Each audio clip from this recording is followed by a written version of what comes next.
It was finally Christmas time, the best time of the year. The houses were strung with tiny colored lights and their windows shining with a warm yellow glow only Christmas could bring. The scents of pine needles and hot cocoa mingled together, wafting through the air, and the sweet sounds of Christmas carols could be heard in the distance. Fluffy white snowflakes tumbled from the sky onto a group of joyful children as they sang and laughed, skating on a frozen pond in town. Everyone was happy and full of holiday cheer, that is, except for Charlie Brown. I think there's something wrong with me. I don't understand Christmas, I guess. I might be getting presents, decorating trees, and sending Christmas cards and all that, but I still just don't understand it. Charlie Brown, you are the only person I know who can take a wonderful season like Christmas and turn it into a problem. Maybe Lucy is right. Of the Charlie Browns in the world, you are the Charlie Brownest.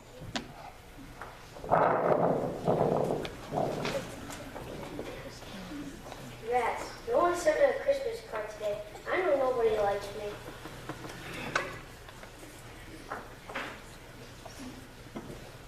Thanks for the Christmas card you sent me, Violet. I didn't send you a Christmas card. Don't you know sarcasm when you hear it? Everyone seemed to be enjoying themselves, but Charlie Brown was still sad. I'm in a sad shape. Hold up there, Charlie Brown. I'm going to need 5 cents from you for my kind of advice. Oh, I love the beautiful sound of cold, hard cash. That beautiful, beautiful sound. Nickels, nickels, nickels. Oh, I love the beautiful sound of funky nickels. Now, what seems to be your trouble? I know I should be happy during Christmas, but I just can't seem to manage it. Well, as I say on TV, the mere fact that you realize you need help indicates that you're not too far gone. I think we better pinpoint your fears. If we can find out what you're afraid of, we can label it. Are you afraid of responsibility? If you are, then you have hypengiophobia. How about cats? If you're afraid of cats, then you have allorophagia. Are you afraid of staircases? If you are, then you have climacophobia. Or maybe you have thalassophobia, which is the fear of oceans. Or jacquerophobia, which is the fear of crossing bridges. Or maybe you have pantophobia. Do you think you have pantophobia? What's pantophobia? The fear of everything. That's it. Actually, Lucy, my trouble is Christmas. I know I should be happy and all that, but I just can't seem to manage it. You need involvement. You need to get involved in some real Christmas projects. How would you like to be the director of a Christmas play? You want me to be the director of a Christmas play? Sure, Charlie Brown. We need a director. We've got animals, shepherds, angels, everyone we need. We even have a Christmas queen. Charlie Brown hesitated. What did he know about how to properly direct a Christmas play? Don't worry, I'll be there to help you. Charlie Brown thought for a moment. Maybe he did need to get involved with the holiday project in order to feel better about things. Lucy's confidence was almost contagious. Besides, he couldn't let everyone down. They needed him. Figuring he had nothing to lose, Charlie Brown agreed to meet Lucy and the rest of the cast later at the auditorium.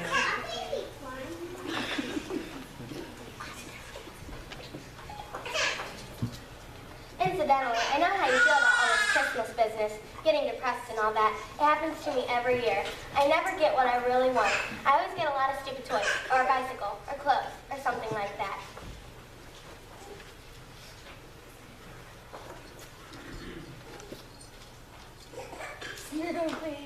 What's going on here? By the true meaning of Christmas, when money, money, money, spectacular, super colossal neighborhood Christmas lights and display contests. Even his own dog had gone commercial. The thought of the contest made Charlie Brown feel positively sick. Was money all anyone cared about? Charlie Brown couldn't stand it. I've been looking for you, big brother. Can you write a letter to Santa Claus for me? You write it and I'll tell you what I want to say. Charlie Brown was in a hurry to get to the school auditorium on time for play rehearsal, but he couldn't say no to his sister. Okay, shoot. I've been extra good this year, so I have a long list of presents that I want. Oh, brother. Please note the size and color of each item. Send as many as possible, or just some money. How about 10s and 20s? Charlie Brown was dismayed. Even his baby sister had become greedy. Writing a letter to Santa Claus was one thing, but demanding cash from him was just absurd.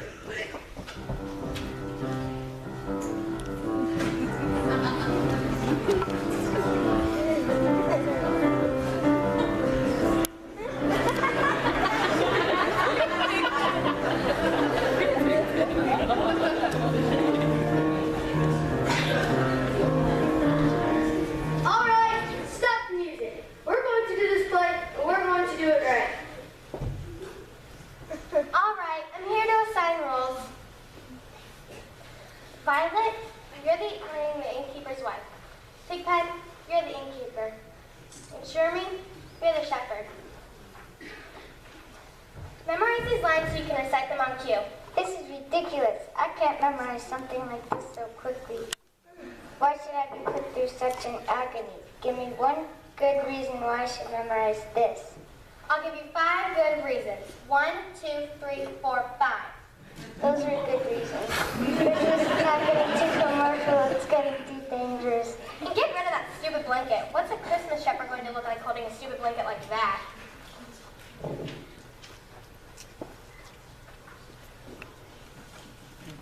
All right, let's have a quiet. Places, everybody. Shoulders set to move for the first scene.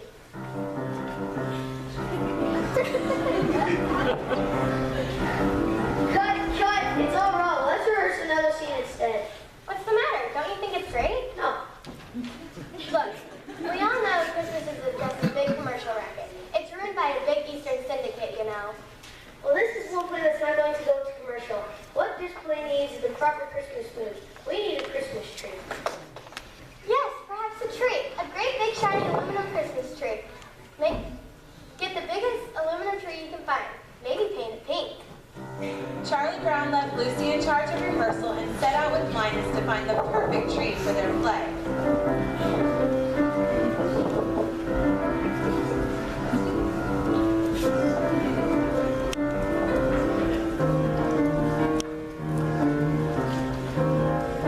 We're back!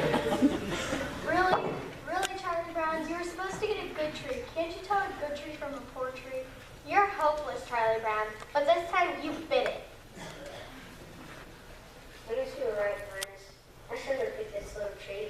Everything I did turned into a disaster. I'll take this little tree home and I'll decorate it myself. And I'll show them it'll really work in our Christmas play.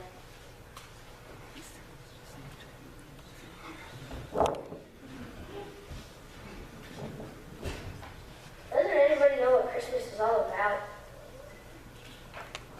Sure, I can tell you what Christmas is all about.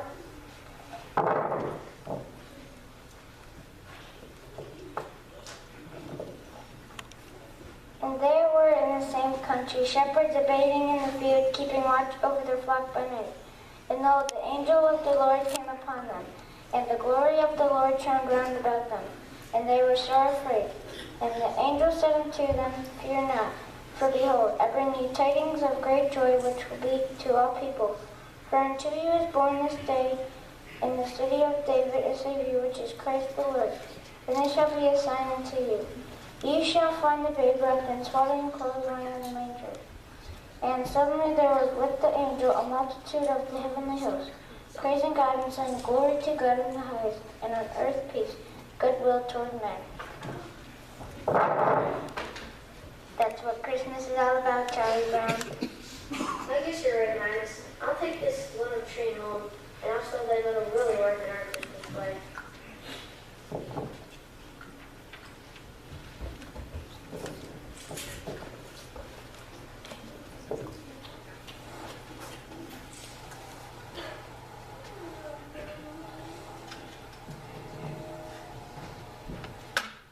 I killed it!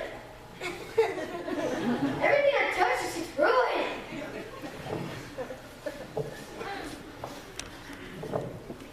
I never thought it was such a bad little tree. It's not bad at all, really. Maybe it just needs a little love. Well, Charlie Brown is a blockhead, but he did get a nice tree.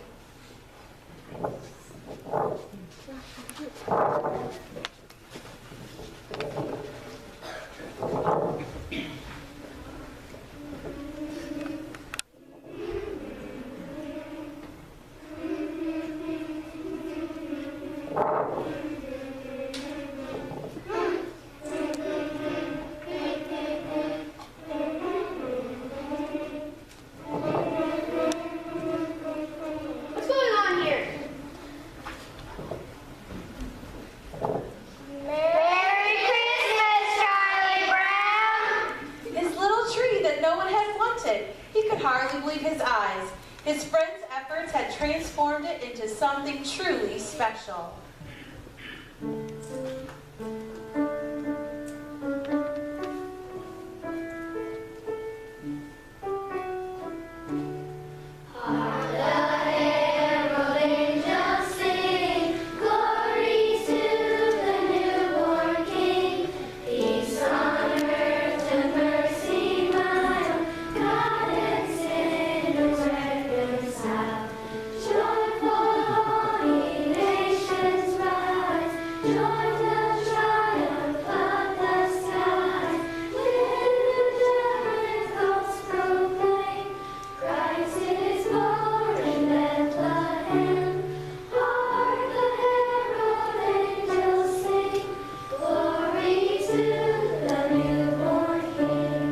Surrounded by his friends, Charlie Brown realized Linus had been right about the true meaning of Christmas. This was the Christmas spirit he had been looking for all along. At last, the season seemed 100 times brighter, and for Charlie Brown, it was the merriest Christmas ever.